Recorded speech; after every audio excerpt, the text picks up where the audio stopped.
حرج ملة أبيكم إبراهيم هو سماكم المسلمين من قبل وفي هذا ليكون الرسول شهيدا عليكم وتكونوا شهداء على الناس فأقيموا الصلاة وآتوا الزكاة واعتصموا بالله هو مولاكم فنعم المولى ونعم النصير.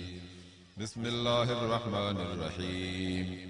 قد أفلح المؤمنون الذين هم في صلاتهم خاشعون والذين هم عن اللغو معرضون والذين هم للزكاة فاعلون والذين هم لفروجهم حافظون إلا على أزواجهم أو ما ملكت أيمانهم فإنهم غير ملومين فمن ابتغى وراء ذلك فأولئك هم العادون والذين هم لأماناتهم وعهدهم راعون والذين هم على صلواتهم يحافظون أولئك هم الوارثون الذين يرثون الفردوس هم فيها خالدون. صدق الله العظيم.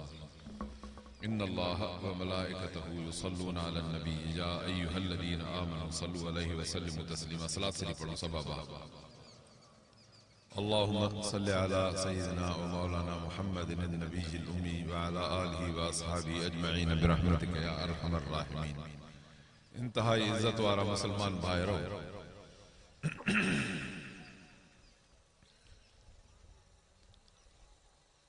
عام मां ॾिठो आहे त असां माण्हुनि में हिकिड़ी ॼाणी वाणी न पर लाशूरी ग़फ़लत ऐं सुस्ती हूंदी आहे जो नबी अनवर सल्लल्लाहु अलैहि वसल्लम जंहिंजे मथां सलात शरीफ़ पढ़ण में आम तौर ते असांजो मुआशिरे में माण्हू ॾाढो पोइते आहिनि जॾहिं त हुज़ूर सल्लल्लाहु अलैहि वसल्लम जंहिंजे ज़ाते गिरामी जे मथां सलात शरीफ़ तमामु घणी पढ़णु खपे। फरमायूं त मुंहिंजे मथां सलात शरीफ़ घणी पढ़ंदा कयो पोइ इहा तव्हांखे क़यामत जे ॾींहुं मुंहिंजे वेझो कंदी ऐं फरमायूं त शफ़ाअत जे हुसूल जो बेज़रियो थी पवंदो त शफ़ाअत हुज़ूर सल्लल्लाहु अलैहि वसल्लम जन जी नसीब थींदी। अल्लाह सां इंशाअल्लाह असांखे हुज़ूर सल्लल्लाहु अलैहि वसल्लम जन जे मथां सलात शरीफ़ पढ़ण जी तौफ़ीक़ अता फरमाए।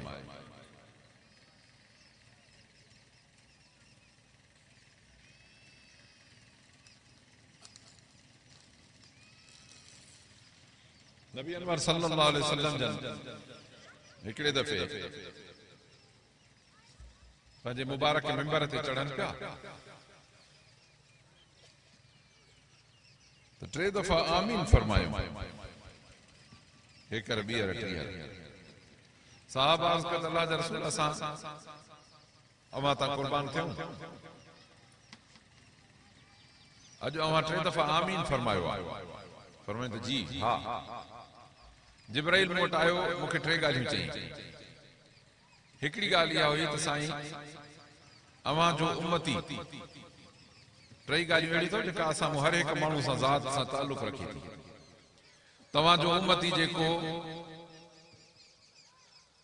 अबो अम्मा कुराड़ा घर में हुजनि या ॿिन्हिनि में को हिकिड़ो ऐं उहो जवान माण्हू जन्नत में न वञे त उहो बि बदबख़्त आहे।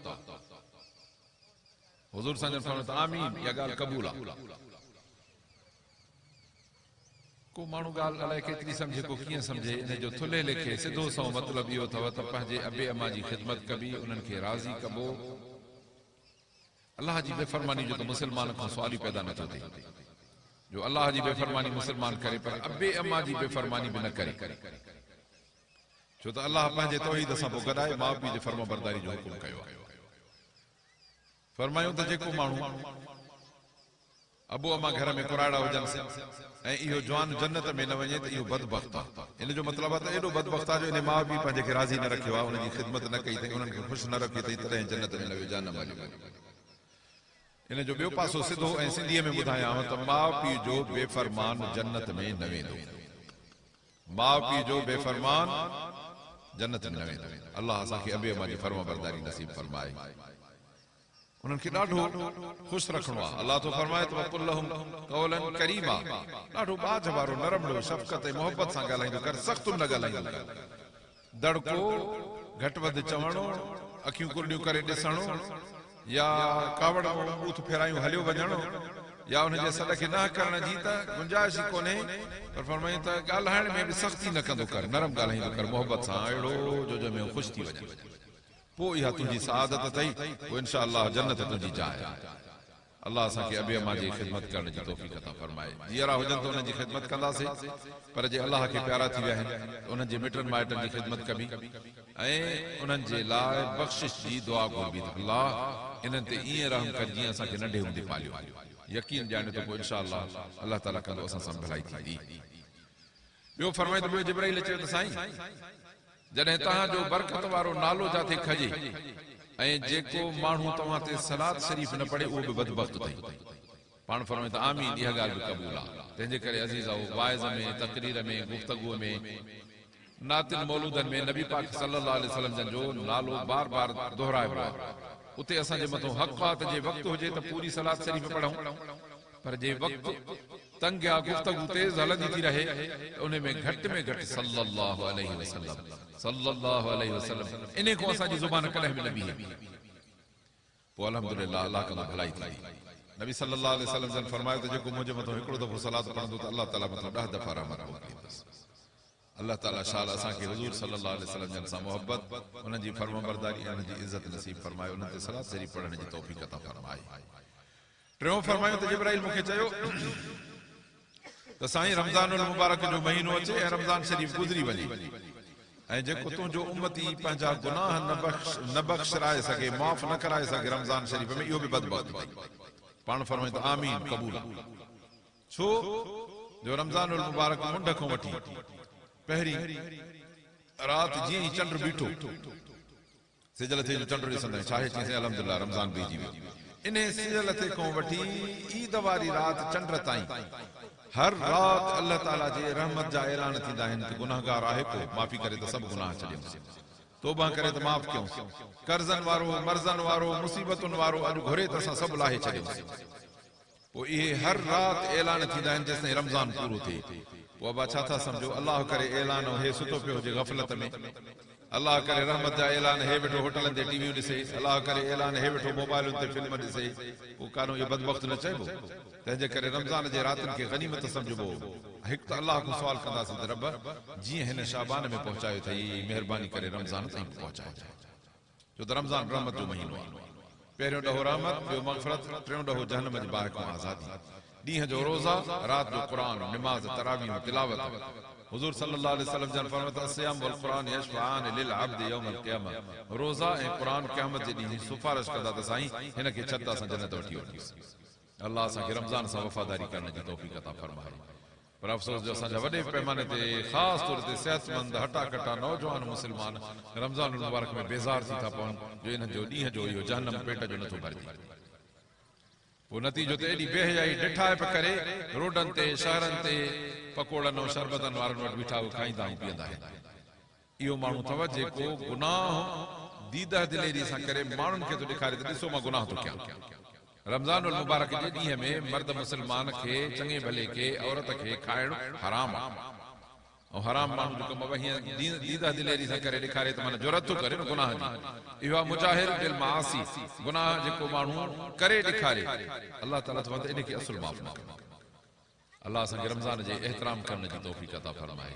रमज़ानुल मुबारक में अञा तरबियत वठबी, जीअं वात बंदि आहे न बा, खाधे पीते खाऊं त ज़ुबान खे बि बंदि रखिबो, कूड़ ॻाल्हाइण खाऊं, गार गंद खाऊं, गिला गीबत खाऊं, कंहिंजे मथां तोहमत इल्ज़ाम हणण खाऊं, अखि खे बंदि रखिबो हराम ॾिसण खां, कन खे बंदि रखिबो हराम ॿुधण खां, हथ पेर खे बंदि रखिबो ग़लति कमकार करण खां, छो त रमज़ान महीनो ईअं कंदासीं न अल्लाह कंदो दिलि में हया पैदा थी पवंदो। वरी रब खां दुआऊं घुरिजे त अल्लाह तूं असांजे हाल ते रहम कर। जीअं रमज़ान जो पाकीज़ा माहौल आहे, सॼी ज़िंदगी ईअं गुज़ारण जी तौफ़ीक़ ॾे, इंशा अल्लाह हिदायत जो सबक़ पको थी वेंदुसि। अल्लाह असांखे रमज़ान मुबारक में हिदायत जो सबक़ हासिल करण जी तौफ़ीक़ अता फरमाए। अज़ीज़ान गिरामी, अल्लाह सुब्हानो व तआला तो फरमाए तव्हांखे हिन दुनिया जे जहान में अल्लाह ताला पंहिंजो ख़लीफ़ो करे मोकिलियो आहे। ख़लीफ़े जे मथां असां वटि छा हूंदो आहे, चईं अॻवान पीर ऐं उनजो ख़लीफ़ो। ख़लीफ़ो छा कमु कंदो आहे, हुन जा हुक्म जारी कंदो आहे। बाबा पीर साहिब हीअं थो फरमाए, साईं असांजो अॻवान हीअं थो फरमाए, ख़लीफ़ो उहो अहवाल ॿुधाईंदो आहे। अल्लाह तो फरमाए इंसान तू मुझो खलीफो आ साईं मां छा कया फरमाई त हिन दुनिया में ॿ शयूं आम कर हिकिड़ो त अल्लाह जी मार्फत ऐं सुञाण त माण्हू रब खे सुञाणनि असां वटि माण्हू रब खे नथा सुञाणनि असां माण्हू रब खे घणो न सुञाणंदा आहियूं वाह एतिरे क़दुर जो अल्लाह ख़ालिक मालिक पैदा कंदड़ नफ़े नुक़सान जो मालिक मौत हयात जो मालिक हे सब्जियूं सब्ज़ा गाह पुठा उबड़ सला अन्न मेवा फल जीत जणिया जानवर पखी पखण हर क़िस्म जूं ग़िज़ाऊं पोशाकूं दवाऊं सभु असां जूं अल्लाह पैदा कयूं ॿिए कंहिं न कयूं आहिनि इन खां पोइ बि असां जॾहिं जो पवंदा आहियूं उथी त कॾहिं पीरनि ते कॾहिं फ़क़ीरनि ते कॾहिं क़बरुनि ते त कॾहिं भोपनि वटि बीठा आहिनि साईं वारो त कजांइ मजरा दुआ त कर मुंहिंजो हीअं त कर मूंखे तावीज़ त लिखी ॾे त मुंहिंजो फलाणो कमु थिए अल्लाह अकबर अल्लाह कोन्हे छा अल्लाह तो फरमाए हिते त ॿियनि खे इलाज थो करे मुंहिंजे आॾो रुॻो अकेला ई हथ खण त ओ मुंहिंजा रब हीअ मुंहिंजी मुश्किल आसान मुंहिंजा रब मूंखे औलाद न आहे औलाद ॾे मुंहिंजा रब मूंखे हिदायत नसीब कर मुंहिंजा रब मूंखे बीमारी मूंखे सिहत ॾे अल्लाह तो फरमाए त दुनिया वारा ॿुधनी न ॿुधनी पोइ बि तुंहिंजो कुझु न करे सघंदा मां ॿुधंदो मां आहियां त तुंहिंजो तदारुक न कंदो अमन युजीबुल मुज़्तर इज़ा दअाहु व यक्शिफु सू केरु आहे जेको सॾींदड़ जी ॻाल्हि ॿुधे ऐं उन जी तकलीफ़ लाहे ऐं अल्लाहुम्मा अल्लाह अल्लाह सां गॾु को शरीक आहे छा जो अल्लाह खे छॾे ॿिए खे बि सॾिजे अल्लाह तो फरमाए त वॾी ॾुखी ॻाल्हि आहे अल्लाह शाल असांखे तौहीद नसीब करे तंहिंजे करे हिकिड़ी आदत धारियो मर्द हुजनि औरतूं हुजनि नंढा हुजनि वॾा हुजनि हिकिड़ी ॻाल्हि पंहिंजे दिलि में ॻारियो जॾहिं का ज़रूरत का तकलीफ़ का मुसीबत को मसइलो थिए त बजाए हकल करण जे ॿिए खे फलाणा हीअ कजांइ वारो कजांइ हीअ कजांइ अॻिम जो ओ मुंहिंजा रब तूं सणाई कजांइ अल्लाह तूं सवली कजांइ अल्लाह तूं मदद कजांइ अल्लाह तूं असांखे पहुचजांइ अल्लाह तो फरमाए त पोइ मां त तोखे सफ़ा वेझो आहियां ॿियो ॿुधई न ॿुधई कुझु करे सघई न करे सघई मां तुंहिंजो ॿुधायां बि सुञाणां त तुंहिंजी सवली कयां अल्लाह तो फरमाए त तूं त मुंहिंजो कलमे वारो आहीं पर जेके मुशरिक हूंदा मके जा जेके बुतनि जा पूजारी हा जॾहिं समुंड में उन्हनि जी ॿेड़ी ॿुॾंदी हुई पोइ सभई उछले चवंदा साईं तूं ई तूं अल्लाह हाणे तूं ॿिया सभु असांजा कूड़ा अथई तूं सचो आहे अल्लाह तो फरमाए जॾहिं मूंखे सॾींदा आहिनि त मां छॾाए अची किनारे ते पहुचाईंदो आहियां पोइ अज़ीज़ो असां भला काॾे विया आहियूं जो असां उन रब खे नथा सॾियूं तंहिंजे करे पंहिंजो पाण में दुआ जी आदत विझो दुआ एहतमाम सां घुरियो चङी तरह ओ अदब सां इख़लाक सां तकड़ बि न हुजे करार हुजे सुकून हुजे ऐं पंहिंजे रब में जेतिरा सुहिणा अखर रबनि उन सां जहिड़ी बि ॿोली अचे अल्हम्दुलिल्लाह रब्बिल आलमीन दुआ जे मुंड में ॿियो कुझु बि न अचे त न अचे अल्हम्दुलिल्लाह रब्बिल आलमीन हथ खणी वस्सलातु वस्सलाम अला सय्यिदिल मुरसलीन हमद ऐं अल्लाह जे मथां सलात इन जी इहा दरख़्वास्त जो मुंड आहे अहिड़ो मुंड आहे जो इहा दरख़्वास्त अल्लाह साईं न मोटाईंदो आहे चवंदो कबूल बना तूं ॻाल्हि अहिड़ी कई पहिरियों मुंहिंजो हमद कयो अथई मुंहिंजे महबूब जे मथां सलात पढ़ी अथई हाणे तुंहिंजी दरख़्वास्त केरु मोटाईंदो बाबा पर निभाग असांखे जो असां पोइ बि अल्लाह जे बारगाह में अहिड़ी दरख़्वास्तूं न कंदा आहियूं अब इन दरख़्वास्त ते ख़र्चु घणो ईंदो वक़्तु घणो लॻंदो मिंट में हिकिड़ो पर होॾो माण्हू जी मुश्किलात हल थी वेंदी हिकु त दुनिया जा कम सवला थींदा ॿियो इहे दुआऊं आख़िरत में असांजे लाइ क़बर में कुशादगी पैदा कंदियूं महशर जे ॾींहुं इंशाअल्लाह छांव पैदा थींदी हिसाब किताब हलंदो त अल्लाह जन्नत ॾे दर सवलो करे छो त इहो माण्हू अल्लाह खे सॾींदड़ थियो पोइ अल्लाह सां जो वास्तो हूंदो अल्लाह तो फरमाए जेको मुंहिंजो ख़ौफ़ हिते दुनिया में रखंदो क़यामत जे ॾींहुं हुनखे परेशानी न थींदी रब सुब्हानो तआला फरमाए त वजाहिदु फिल्लाहि हक़ जिहादी अल्लाह ताला जे रस्ते में जिहाद कयो जीअं जिहाद करणो हूंदो आहे असांखे निमाज़ नथी पुॼे रोज़ो नथो पुॼे ख़ैरात ॾियणु नथी पुॼे चङाई करणु नथी पुॼे अल्लाह तो फरमाए त जिहाद करणो अथव सिर तरीअ ते खणी दुश्मन जे मुक़ाबले में बीहणो त अल्लाह ताला जे दीन जो हुकुम खणी आया आहियूं बेफ़रमान मञ या सिर खणंदासीं या आण मञ या अल्लाह जो हुकुम मञ या जॾहिं त पोइ जहिड़ो त जहिड़ो आहे पोइ या तुंहिंजो वञे असांजो जिहाद इन जो आहे नबी सल्लल्लाहु अलैहि वसल्लम ने फरमायो इस्लाम जी चोटी अथव जिहाद अल्लाह जे रस्ते में अल्लाह असांखे इन जिहाद जे लाइ तयारी करण जी तौफ़ीक़ अता फरमाए अज़ीज़ो मुस्लमान अॼुकल्ह ॾिजनि था जिहाद बाबू मरी वञा त ना बा तूं जिहाद न कर तूं न मरंदी तूं क़यामत जा तॾहिं वेठ जाए हा तव्हां जेको 100 साल जो पुराणो ॻोठ में अथव काॾे विया अॻियां न हुया छा क़ब्रिस्तान भरियो पियो उन्हनि सां पोइ असां बि त हिकिड़े ॾींहुं ओॾे वेंदासीं पोइ बाक़ी ड्रिजूं छा कयूं जिहाद अहिड़ो अल्लाह जे रज़ा जो रस्तो आहे ऐं जिहाद हूंदो आहे जीअं मन जाहद लितकून कलिमतुल्लाहि हियल उलिया जंहिं जिहाद कयो जीअं अल्लाह जो नालो मथे थिए अल्लाह जो निज़ाम मथे थिए अल्लाह जो कानून मथे थिए अल्लाह जो क़ुरान मथे थिए नबी सल्लल्लाहु अलैहि वसल्लम फरमायो बेहतरीन अमल इन जो इस्लाम जी चोटी इहा अथव ऐं फरमायो क़यामत ताईं हलंदो पर जेको मुस्लमान जिहाद न करे ऐं पंहिंजे दिलि में तयारी बि न करे पाण सां ॻाल्हियूं न कंदे इंशाअल्लाह जिहाद थींदो अल्लाह जे कंदो अल्लाह कंदासीं अल्लाह जे रस्ते में जिहाद कंदासीं पर जिहाद कंदे कंदे जे हीअ जीव कमु अचे त शहीद थींदासीं रब थो फरमाए शहीद त मुंहिंजो महिमान आहे अल्लाह ताला असांखे पंहिंजे रस्ते में जिहाद करण जी तौफ़ीक़ अता फरमाए। पर हिकिड़ी ॻाल्हि ज़रूर आहे त मुजाहिद माण्हू जे लाइ दुनिया जा ॿिया कम सभु अल्लाह ताला जे बंदगी जा सवला आहिनि। उन जे लाइ निमाज़ सवली, उन जे लाइ क़ुर सवलो, उन जे लाइ ज़िक्र सवलो, उन जे लाइ गुनाहनि खां बचणु सवलो, नेकिन जा कम करणु सवला। छो त उहो त सिर खणी बीठो आहे, हे सना कम त ॿिया मिड़ई सना आहिनि। अब हिकिड़े माण्हू यार मां तोखे कमु चवां हिकिड़ो, अदा तुंहिंजे लाइ सिर बि हाज़िर आहे, तूं चवंदे त मां हे सिर बि तोखे ॾींदुमि, पोइ जो उनखे चइजे त हे मुंहिंजी महिरबानी करे लठ खणी वरी गाॾी में रखी आहे, न कंदो ज़रूर कंदो। चवंदो बाबा सिर ई मां ॾियण जे लाइ तयारु आहियां, हुजे सो सचो। अलाह जे लाइ जेको सिर ॾींदो न उहो बेनमाज़ी न थींदो, जेको अलाह जे लाइ सिर तयारु करे बीठो हूंदो उहो बेरोज़ायत न थींदो, उहो क़ुर खां दूर न हूंदो, उहो अलाह जे रसूल सल्लल्लाहु अलैहि वसल्लम जी मोहबत में सरशार हूंदो, सलात शरीफ़ बि पढ़ंदो, ज़िक्र बि कंदो, अलाह जे रसूल सां मोहबत बि कंदो, उनजी सुन्नतुनि सां मोहबत बि कंदो, उनजी इज़त बि कंदो, उनजे ख़त्म नबूवत जी हिफ़ाज़त बि कंदो। छो त ख़त्म नबूवत इस्लाम जो बुनियाद अथव। नबी सल्लल्लाहु अलैहि वसल्लम जन ख़ातम नबीन, क़यामत खां पोइ उन ताईं ॿियो इनजे पुठियां ॿियो को नबी न अचणो आहे। तंहिंजे करे इन न ख़त्म नबूवत जे मामले खे पंहिंजे दिलि जी जड़ में रखंदासीं त कामयाब आहियूं इंशाअल्लाह। अल्लाह असांखे ख़त्म नबूवत ते मज़बूत ईमान नसीब फरमाए। हुज़ूर सल्लल्लाहु अलैहि वसल्लम जन फरमाया त अल्लाह जे रस्ते में मां जिहाद कयां पोइ शहीद थिया, पर चाहियां थो त अल्लाह जे रस्ते में शहीद थिया, पोइ वरी रब ज़िंदगी ॾे वरी शहीद थिया, वरी ज़िंदगी ॾे वरी शहीद थिया। हिकिड़ो साहिब थो चए 3 दफ़ा फरमायूं, हिकिड़ो थो चए 10 दफ़ा फरमायूं, बहरहाल 3 दफ़ा फरमायूं, 3 बि वॾा आहिनि तमामु। पर वरी साह मिले वरी चवां अल्लाह तुंहिंजे रस्ते में कुर्बान, वरी जीव मिले वरी चवां अल्लाह तुंहिंजे रस्ते में कुर्बान। एॾी वॾी ॻाल्हि आहे, अल्लाह ताला असांखे भलाई नसीब फरमाए। पर जिहाद कयो अल्लाह जे हक़ रस्ते में, हक़ जीअं जिहाद करण जो आहे, उन तव्हांखे चूंडियो आहे, तव्हांजे दीन में का तंगी न कई अथई। तव्हांजे इब्राहिम अलैहिस्सलाम अबे जो दीन आहे, उन तव्हांजो नालो मुस्लमान रखियो आहे। अॻे बि ऐं हिन में बि जीअं हुजे रसूल सुहिणो तव्हांजे मथां शाहिद, ऐं तव्हां वरी क़यामत जे ॾींहुं शाहिद थींदो माण्हुनि ते। अबा हिन उम्मत खे अल्लाह ताला सभिनीनि उम्मतुनि जे मथां शाहिदी ॾियारींदो त अबा हिननि खे दीन पहुतो हो न पहुतो, यहूदी नसारा चवंदासीं असांखे ख़बर ई न आहे। तव्हां हीअ ला इलाहा इल्लल्लाह मुहम्मद रसूलुल्लाह सल्लल्लाहु अलैहि वसल्लम वारी उम्मत शाहिद थींदी, पोइ उहे चवंदा साईं हे शाहिद कीअं, हीअ त उम्मत पोइ आई आहे, असां हिन खां अॻे हुयासीं। अल्लाह ताला फरमाईंदो त तव्हां कीअं था शाहिद ॾियो, चईं असांखे पंहिंजे रसूल सोणे सल्लल्लाहु अलैहि वसल्लम ॿुधायो आहे। नबी संजन खां पुछंदा त तव्हां चई हा बिल्कुलु अल्लाह मूंखे तो ॿुधायो आहे, क़ुर ॾिनी, तंहिंजे करे मां हिन खे शाहिद ॾिनी। फरमायूं त अल्लाह जो क़ुर बि सचो, त नबी बि सचो, त नबी सोणे जी उम्मत बि सची। अल्लाह ताला असांखे कूड़े थियण खां बचाए। इज़त असांजी वॾी आहे, अल्लाह ताला इन इज़त जी हिफ़ाज़त करण जी तौफ़ीक़ अता फरमाए। फरमाए तव्हां शाहिद हूंदो, ऐं तव्हांजे मथां तव्हां शाहिद हूंदो माण्हुनि ते, तंहिंजे करे कयो हाणे इन पंहिंजे इज़त खे बरक़रार रखो। अबा असां वटि ॻाल्हियुनि मुहाड़ियुनि में, फैसले फड़े में, झेड़े झटे में शाहिदी खपंदी आहे। अब शाहिद कहिड़ो थो हाणे चईं शाहिद वठी आयो बा, चईं हे ठग बि, चोर बि, जुआरी बि, कूड़ जा कसम खणंदो आहे, क़ुरान बि खणंदो आहे। तंहिंजे करे शाहिद अहिड़ो हुजे जो घटि में घटि उहो पत साख वारो माण्हू हुजे। अल्लाह तो फरमाए तव्हांखे हेॾी वॾी शाहिदी ॾियणी आहे, तंहिंजे करे पंहिंजी पत साख बहाल कयो। असां चयोसीं कीअं बहाल कयूं, फरमाईंदो फ़ाक़िमुस सलात, निमाज़ जा पाबंद थियो। छो त निमाज़ न पढ़ंदो त अल्लाह सां कूड़ा, पोइ अल्लाह तव्हांखे अॻिते शादी केरु तव्हांजी क़बूली ॾींदो।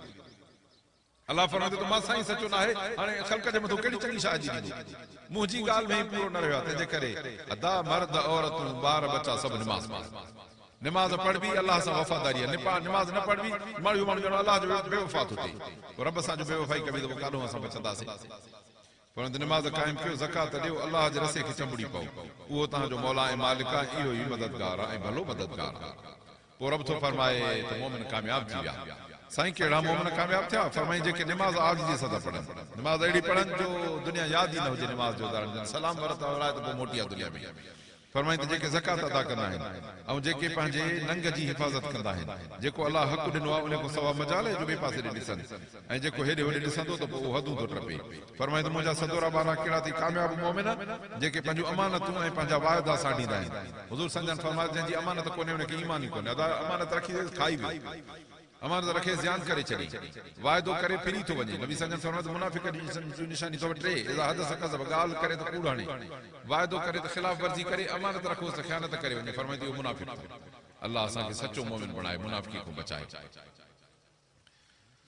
फरमायूं त इहे माण्हू पंहिंजे वाइदनि ऐं पंहिंजे अमानत जा मुहाफ़िज़ हूंदा आहिनि, जेके वरी फरमाईंदा पंहिंजे निमाज़ुनि जा पाबंद हूंदा आहिनि। इहे उहे ई थई जेके जन्नतुल फिरदौस जा वारिस आहिनि, उहे हमेशह उन में रहंदा। दुआ आहे त अल्लाह सुब्हानहू तआला असांखे पंहिंजे हक़ ऐं सच ऐं जन्नतुल फिरदौस जे वरसे ते मज़बूत बीहारे। मुंहिंजा अज़ीज़ो, हीअ ज़िंदगी ॾाढी मुख़्तसिर अथव, हीअ ज़िंदगी वॾी फ़ानी ज़िंदगी अथव। अबा केरु रहियो आहे हिन में? न अमीर रहियो, न कबीर रहियो, न पीर रहियो, न फ़क़ीर रहियो। जॾहिं अल्लाह जा पैगंबर हलिया विया, गौस कुतुब हलिया विया, दुनिया जा वॾा वॾा मुतकबिर बादशाह हलिया विया, रब तो फरमाए त केरु रहंदो? कुल्लु मन अलैहा फ़ान, जेको आहे सभु फना थींदो, वयबक़ा वजहु रब्बिका ज़ुल जलाल वल इकराम, रहंदो हिकिड़े रब जो नालो।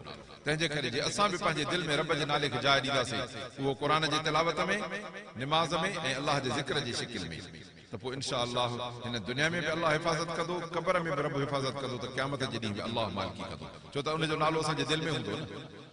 अल्लाह सां इंशा अल्लाह असांखे हक़ सच जी वाट नसीब फरमाए। हिते माण्हू रिढूं काई चारींदा अथव, बाबा दादा तुंहिंजूं घणियूं चईंदी मुंहिंजी 150 रिढा, अरे भाई संभाली बाजी, हा साईं मुंहिंजे ते निशानी थियल आहे। हिन सां ॿियो धरणो, बाबा तुंहिंजूं घणियूं चईंदी मुंहिंजी 50 रिढा ई, बाबा तूं कीअं समझ चईंदी मुंहिंजे ते ॿियो निशान थियल आहे साए रंग जो, बाबा हे चईंदी हे मुंहिंजूं मुंहिंजूं बि 100 रिढूं आहिनि, बाबा तूं चईंदी मुंहिंजे ते निशान थियल आहे, मुंहिंजो घरी कन ते लिकायल अथनि। हर को पंहिंजे निशान ते धनार बि रिढूं साणींदो आहे। जे असां वटि अलाह जो ज़िक्र हूंदो, निमाज़ हूंदी, क़ुरान हूंदो, पोइ ॿुधायो त असांखे असांजे अलाह जो नबी सुहिणो न सुञाणंदो या अलाह न सुञाणंदो। तंहिंजे करे जे इहा निशानी पंहिंजी ज़िंदगी में रखंदासीं, हुज़ूर सल्लल्लाहु अलैहि वसल्लम ने फरमायो त क़यामत जे ॾींहुं मोमिन माण्हू उथंदो, सहाबा अर्ज़ कयो साईं त उम्मतूं घणियूं हूंदियूं, असांखे कीअं सुञाणंदो? फरमायो त सवली ॻाल्हि आहे, अलाह ताला असांखे इन सुञाण जा निशान बीहारण जी तौफ़ीक़ अता फरमाए। ॻाल्हि अथव थोरी गौर जी, मर्द औरतूं सभु ॿुधनि। फरमायूं त घोड़ा हुजनि इहे कारा ऐं ॻाढ़ा, साहबा अर्ज़ कयो जी साईं। फरमायूं त इन में 5 किलियाण घोड़ा हुजनि, 5 किलियाण घोड़ो अॼुकल्ह शायदि घोड़ा ई माण्हू नथा हूंदा, घोड़ा नंढनि त ॾिठा ई कोन हूंदा आहिनि ॿार, हथ बि अच्छा, पेर बि अच्छा ऐं मुंहुं बि अछो, बाबा मुंडी अहिड़ो 5 किलियाण, पोयों ॻाढ़ो हुजे या कारो हुजे घोड़ो। फरमाई त घोड़नि जे विच में इहे 5 किलियाण घोड़ा बीठा हुजनि, सुञाण में ईंदा न ईंदा, चईं परे को चवंदासीं। फरमाई त मुंहिंजी उम्मत वुज़ू कंदी, निमाज़ पढ़ंदी, मां क़यामत ॾींहुं परे को सुञाणंदोमांस, ते मुंहिंजो आहे। अज़म कयो त इंशा अल्लाह निमाज़ न वेंदी असांखे, ज़ालिम मर्दे निमाज़ न वेंदी, छो त औरतुनि जी बि अल्लाह असां खां पुछा कंदो त तुंहिंजी घरवारी ही, तुंहिंजी भेण ही, तुंहिंजी न्याणी ही, तुंहिंजो बचो, तुंहिंजी नूंहं ही छो न निमाज़ पढ़ियो, तुंहिंजो पुटु तुंहिंजी धीउ छो न निमाज़ पढ़ियो। तंहिंजे करे अज़ीज़ो निमाज़ जा पाबंद थियूं। हिकु ॿियो हिन पंहिंजे नंढड़े नस्ल खे क़ुरान पढ़ाए। बाबा असांजी मुस्लमानी बचियल अथव हिन अल्लाह जे क़ुरान सां, या को ॿियो दुकान आहे जिते मुस्लमानी मिलंदी आहे, पोइ इहो पढ़ण सां आहे या रखण सां घर में। तव्हां वटि अॼु जेके वाइज़ करणा आहिनि इन्हनि क़ुरान रुगो ॾिठो आहे कि न पढ़ियो बि आहे, तॾहिं ॿुधाईंदा मुस्लमानी तॾहिं बचंदी जॾहिं हे बचड़ा क़ुरान पढ़ंदा, छो त हे न त टीवियूं मोबाइलूं जेका बेग़ैरती हली पई आहे न, इन्हनि धोई छॾियो आहे मुस्लमान जे ईमान ऐं ग़ैरत खे। इहा वरी बि बचंदी तॾहिं जॾहिं इन्हनि बचनि खे क़ुरान पढ़ाईंदा। त अॼु अहद कयो त इंशा अल्लाह रमज़ानुल मुबारक गुज़रंदो, मदरसा खुलंदा त बच्चा मदरसा में दाख़िल कराईंदासीं, पोइ मुबारक हुजेव एतिरो कमु तव्हां कयो, अल्लाह कंदो तव्हां असां वरी क़ब्र में पवंदासीं, हे बच्चा क़ुरान पढ़ंदा त अल्लाह जी रहमत क़ब्रुनि जो मथो मिलंदी। दुआ आहे त अल्लाह असांजो अचणु वेहणु इज्तिमा गॾिजाणी क़बूल फरमाए। जेको चयो आहे कि ॿुधोसीं, अल्लाह चङियुनि ॻाल्हियुनि